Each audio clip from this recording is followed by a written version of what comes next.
Korang pernah tak try Gemini Gems? Ke tak pernah dengar pun? Kalau korang biasa dengan Custom GPT, ini adalah satu tool yang sama je tapi dari Gemini.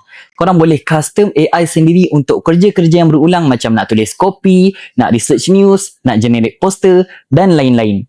And kalau korang nak tahu, Gems ni sebenarnya lebih advance tau dari Custom GPT. Mari saya kongsikan kenapa. First, sebab Gemini ni macam yang kita semua dah tahu, dia currently conquer ranking kategori model-model AI paling power sekarang. So, dengan Gems ni korang bolehlah gunakan model-model SOTA macam Gemini 3 Pro, Nano Banana Pro, View 3.1 dan lain-lain dalam Gems ni.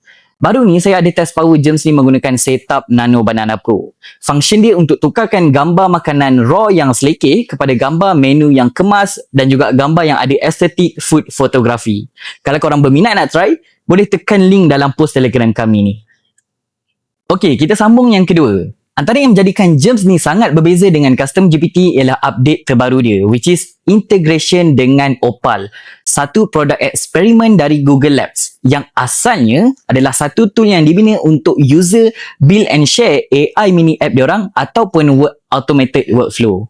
So, bila ada integration ni dalam Gems yang asalnya hanya chat interface, terus sekarang ni Gems ada visual app yang boleh diubah menggunakan prompting ala-ala vibe coding versi beginner.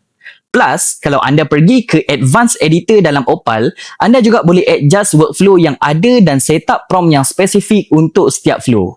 Siap boleh drag and drop lagi tau. So, anda rasa Gems ni menarik tak? Kalau berminat, anda boleh akses secara direct di Gemini app ataupun web. Cuma kalau anda nak build macam yang saya cakapkan tadi, anda hanya boleh buat melalui Gemini web sahaja.